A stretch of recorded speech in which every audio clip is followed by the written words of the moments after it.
So it's September 1st, 2007, and App State is traveling to Ann Arbor, Michigan.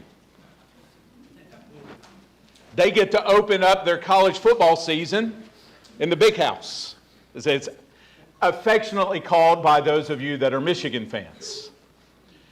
But what happens after that goes downhill.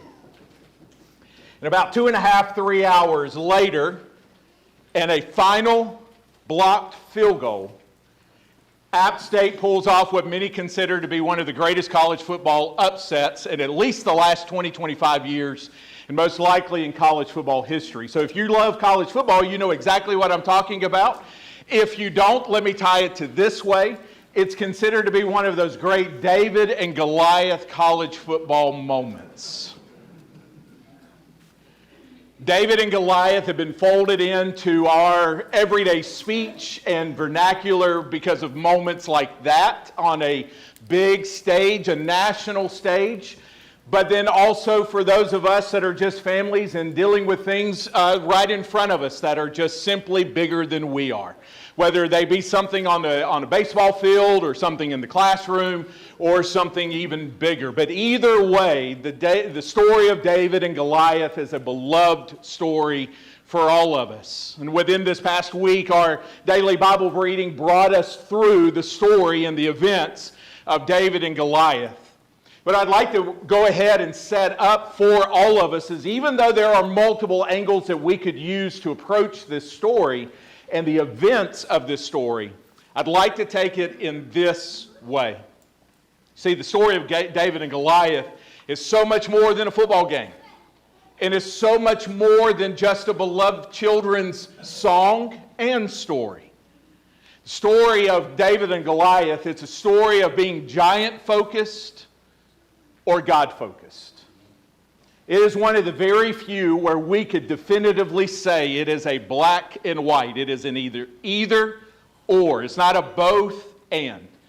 Either it is a giant-focused or a God-focused event. In a lot of cases, our spiritual life does come down to that category. Is it giant-focused for me? Is it giant-focused for us as a family? Is it giant-focused for us as a congregation? Or is it God-focused? What I'd like to do for the next few minutes with you is show you what it looks like and what it sounds like to be giant-focused versus God-focused.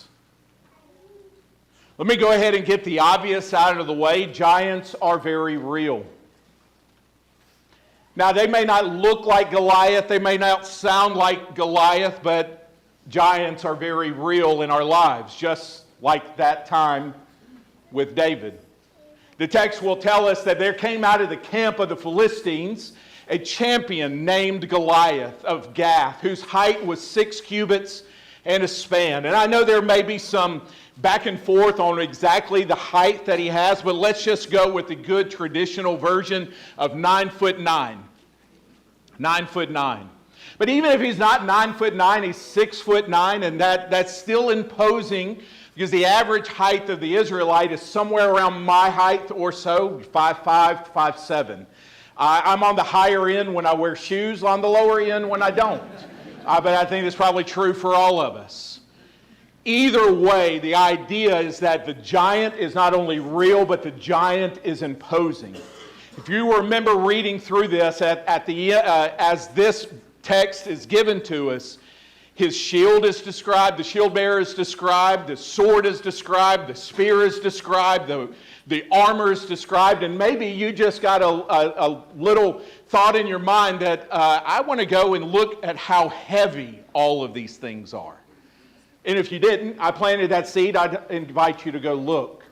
There's the whole idea of the narrator, besides the fact that the giant is real, is how imposing the giant is. How imposing he is. How strong he is. Not just how tall, but how strong.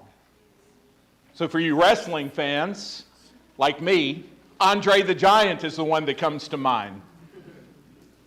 You've got this individual that is well deserved of bearing the title champion.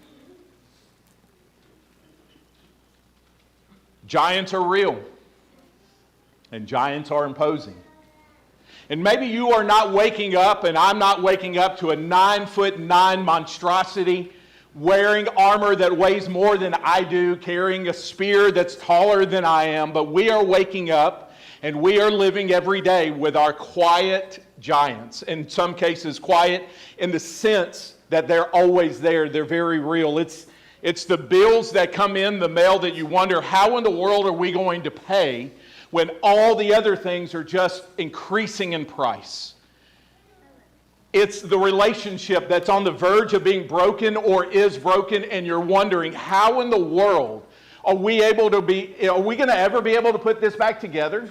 Is there any coming back from this event or what's happened? Maybe it's the decision that's looming in the back of your mind that you see it's coming. And maybe it's not tomorrow, and maybe it's not this week, but it's coming. And it just takes your breath away. Maybe the giant is the worst giant of them all. Maybe it's sin. Something that's weighing us down in our heart and our mind, because it truly leads us to think to ourselves and have this conversation with ourselves. This sin is so bad, and this sin is so egregious, this sin is so big, this sin is so imposing that there's nothing that I can do about it. And even though I mentioned that these giants are quiet in the sense of just always there in terms of presence, what we do learn is that the giants are very loud.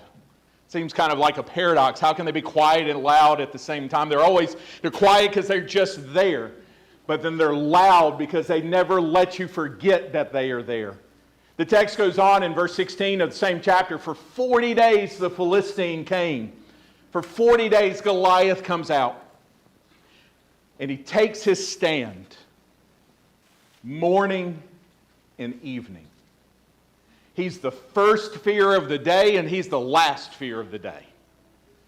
And I was going to say, and I had it in my notes when I was looking this morning, can you imagine that? But then there are many of us don't really have to imagine that because we're living that. I'm waking up the same position in the same way in my heart and my mind that I went to bed last night with. I wake up with the same fear, and I go to bed with the same fear. And I wake up with the same worry, and I go to bed with the same worry. I wake up with the same questions, and I go to bed with the same questions. And this cycle, I know exactly what 40 days is. It's like it's no end to it. When is this giant that's just loudly mocking me? That every time I pass the counter, I see the bill that's unopened. Every time that I want to pick up my phone to text that individual that we're struggling right now in that relationship, that friendship, that dating, that marriage, whatever it is, and I want to pick up the phone and I want to text so bad, or I want to call, but I don't know, and it's just the phone is just screaming at me because I don't know what's going to happen on the other end if I do. But it seems like every morning I'm waking up with that, and it just scares me half to death. I look on the other side because Goliath and David are going to ultimately be in a valley, but it's just kind of from, if you envision just Goliath is here and we're on the other side in the very back, and that's just what Goliath does. I'm here, and you can pretend I'm not here. You can try to go about your day that I'm not here, but every moment, at least twice a day, I'm going to very loudly remind you that I'm here. And you will carry my shadow with you. Giants are real and imposing, and they're very loud to us. And then it happens every day. That's kind of the idea of the 40 days. It's not just literally telling us what's happening every day for 40 days, a month and a half. It's there to remind us that this is just the cycle. We find ourselves in that cycle. We find our family in that cycle. And ultimately, what giants do is that they give not just birth to fear, but they get us in a position of hopelessness. The text will tell us that the saddest part is not the giant, is not the one that comes out and stands opposed every morning and every evening for 40 straight days. The saddest part of the text at the moment is that when Saul and all of Israel heard these words of the Philistine, they were dismayed and greatly afraid. And that's just the recipe for hopelessness. I am discouraged beyond any reality of coming out of it. I'm afraid. We are discouraged and we are afraid. It's because when giants impose themselves on us, and when giants scream in our heart, and they scream in our heads, and they scream through a phone, or they scream through a text message that I wasn't expecting, they scream through an unopened email of a bill, or they scream through a huge decision that is going to be pivotal from this moment forward. And they're just constantly screaming there. And you know exactly what I mean with all of this. And we know something has to be done, but we don't know what. And so we get discouraged and we get afraid and we get all of these things. And instead of going up, we just spiral down. And we all respond in various ways. Yes, discouragement and dismay is there, but some of us just get angry because we're afraid. And some of us get short-tempered because we're afraid. And some of us isolate because we're afraid. And some of us do all kinds of other things. You know your reaction, and I do too. That's why it tells us at the very beginning, this is what Saul did and this is what Israel did. Because giants are loud and giants are imposing and giants are just there to oppose us in every way that we could possibly imagine. But did you notice, just to go back to the football analogy for just a moment, did you notice that the chapter seems to be like a tale of two halves? Anybody ever watch your favorite football team and they just play awful in the first half and they come back and they play better in the second half and the announcers are like, oh, this is like a whole different team. It's like they must have gone in and got new players or something. This chapter is like a tale of two chapters. The first half of this chapter, if you notice, everybody, just from top to bottom, everybody's afraid. Everybody's scared. Everybody's paralyzed. Everybody's looking around. Are you going to make the first move? No, I'm not. You see the size of that giant? Are you going to do that? No, I'm not. Well, I'll go if you go. Nobody goes, so we'll just stay right here. That's paralysis. Maybe your soul is in paralysis. Maybe your heart is in paralysis. Maybe your family's in paralysis. And all of a sudden, here comes this young boy. And despite what our song is, he's not a little boy David. About 17, maybe 18. Just to be generous, maybe 19. But he's still young. Still incredibly young. But he goes to his king, and he comes, he hears all of this, and he's kind of looking around, and he goes to the king, and he says in verse 32, he tells Saul, let no man's heart fail. I know all of you are afraid. I know all of you are scared. I know all of you are paralyzed. Don't let anybody's heart fail them. The idea is this, and I've used this before, it's like when you put butter in the microwave or in a pot on a stove. Don't let your heart melt like the butter in the heat. Don't let that happen, he says, because of that guy on the other side. Don't let that happen. Your servant will go and fight with this Philistine. And everybody's just shocked. David is opposed not just by this giant. David actually has a few giants that he has to deal with in this chapter. His brother Eliab is a giant. So he tells him, you're just here being nosy. That's just all you're here. Do you not have something better to do, taking care of sheep? You're supposed to be taking care of dad's animals. Why are you here? You're just here. And his brother just gets angry with him. Do you remember reading that in the text? His brother's just angry. And if time allowed, we could kind of explore why his brother gets angry. But he gets angry. David's got to face that giant. That's a giant. He's dealing with his brother's anger. And then Saul, as soon as this happens, Saul is like, no. There is no way that's going to happen. You notice how Saul tries to discourage him? People who are discouraged find it real easy to discourage other people. And that's how you know you're giant focused. You're giant focused when you're paralyzed and you don't do anything. You're also giant focused when you are discouraged. You're also giant focused when your discouragement starts influencing other people. And that discouragement may be well-intentioned, but the giant's still there. It's day 38 and the giant's still coming out. Apparently the strategy of just sitting here and doing nothing isn't working. So Saul, realizing that David isn't going to listen to him, do you notice how he dresses him in the armor? It's one of those humorous things. I kind of chuckle to myself that Saul, okay, well here, if you got to go, I'll give you what belongs to me and you go wear this. And I like David. I can just kind of envision him putting on the armor and it just comes down. You know, where it's our 5-year-old where they're wearing the shirt 5 sizes too big and they're just kind of lumbering around. Kind of envision that with my mind that's what David has. But David has some of the just practical wisdom. This is yours. This isn't mine. I'm not going to use this. Giant-focused people, when they finally try to do something, take matters in their own hands. Maybe the armor that you're trying to dress yourself in is the armor of your own wisdom. Maybe the armor you're trying to dress yourselves in as of this morning is just relying on your own way of doing things. Maybe your armor that you're trying to dress in is just to grab and take more and more control because you can't stand the giant of being out of control. What does your armor that you're trying to dress yourself in and your family, what does it look like and feel like? And perhaps part of what we need from David, just personally from David, that's not necessarily God-given in the sense of divinely ordained, it's just common sense. What we're trying to do isn't working. Maybe we need to open ourselves up to something else. What is it that you've been trying to think and or say and or do for the last 40 days that maybe it's time to admit it ain't working?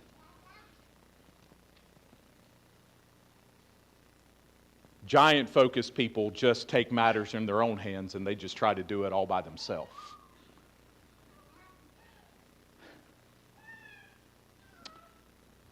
But God-focused people. God-focused people are a lot like David. Because what in the world could possess just such a young man to sit in front of the king of all people and say, you don't need to let your heart fail. And you need to tell everybody else, don't let their heart fail. I'll go and fight this guy. What is it that's inside of him at 17, 18, 19 years old that he can say with such boldness and with such confidence and with such courage that? See, on one hand, David sees what everybody sees. Everybody woke up to the same fear. Everybody woke up to the same voice. Everybody woke up to the same image. Everybody sees what David sees, and David sees what everybody else sees. But here's the difference. Despite what he sees with his own eyes and hears with his own ears, David believes what nobody believes in the text. That's the difference. The choice of God-focused versus giant-focused is, what do you believe? Both voices are speaking. Which one are you going to believe? Which one will I give credibility to? Which one will I give power to? Goliath doesn't need any more power. Why am I giving him faith? Goliath doesn't need any more armor. Why am I putting my faith and trust in what he's saying every morning? Israel and Saul were putting faith and trust in what he was saying. That's why they were paralyzed. Yeah, there's right. He's right. Nothing can be done. So why try? And there are a lot of us that wake up sometimes like that. And we may say those words out loud at the dinner table. We may type those words on a text. May send them in an email, or even worse, we just say those words over and over here. I hear him. I see him. Why do anything about it? It's not going to change. Or, God-focused people hear the other voice. And they choose to put faith and trust in that voice. See, David says, the Lord who delivered me from the paw of the lion and from the paw of the bear, will deliver me from the hand of the Philistine. David is used to being the little guy. He's forgotten by his own father. He's dismissed as, that's not king material. That's not the one. And even Samuel kind of gets caught up in what he literally sees with his own eyes. David's used to being the little guy. You compare me to being forgotten? Yeah, I know. I'm the low man on the totem pole. I'm the baby. He's the reverse, where the baby usually gets everything. The baby in the family usually gets everything. David's just kind of sent out, and you deal with it. He compares himself to the lion and the bear. What am I? I know I'm little compared to the lion. I know that lion with one swipe of his paw can do whatever he wants to me. I know that the bear can do whatever he wants to me. I know all of this. I'm little. I get it. Every time we sing the little boy David, I'm not thinking of stature and physical height. This is who I am compared to all of these other things. David's fine with that because he knows his father didn't get to determine the outcome. The lion doesn't get to determine the outcome. The bear doesn't get to determine the outcome. In every one of those scenarios, based on life and experience, David knows that God is the one who determines the outcome. And David brings all of that to the valley and to the battlefield, and he says, why is this situation any different? And the giant-focused people want to say, well, he's 9'9", that's what's different. And David says, no, he's no different. Why would God determine the outcome of a lion and a bear, but not determine the outcome of this giant? And the answer is he wouldn't. God-focused people know. And this is what gives birth to confidence. This is what gives birth to hope. And this is what gives birth to being able to deal with the giants that are in our life. You and I don't get to determine the outcome. We never really have. God determines the outcome. He always has. Even, and this is what we've noticed in just a few months of just reading this, every time it looked like God's plan was going to be upended, did you notice how God just makes a way? God just finds a way?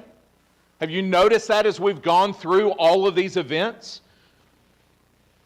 He just does it because He's the one who determines the outcome. Why are we thinking that the outcome has already been determined? Unless I'm giant-focused. But if I'm God-focused, I always know He determines the outcome, no matter what it is. And that leads David to do the unthinkable. Oh, sure, he says it in terms of, I'll go fight him.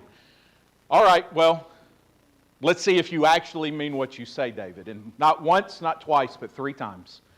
The text tells us that David takes the next step. And David approached the Philistine.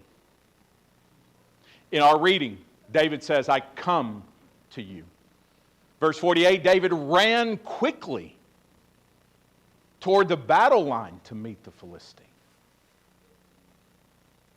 God-focused people are able to take the next step because God's already determined the outcome. That's why he says the battle belongs to him. I'm not taking the next step to fight this Philistine. I'm taking the next step to walk with God to meet this Philistine. And he and I are going to do this together. Just like the lion, just like the bear, and just like when I was all by myself. Forgotten by dad, forgotten by brothers. My brother's angry with me. My king tells me I can't be done. But you know what? I defy all of those giants. And I'll run quickly to meet it. Because the battle is not only his, the battle has always been his. God-focused people know that. And so they run quickly. Where everybody else stays put or runs backwards, God-focused people run right into it. And it's not a futile, it's not in vain, it's not a waste of time. Because anything that we do with God always ends up the way that God wants it to be.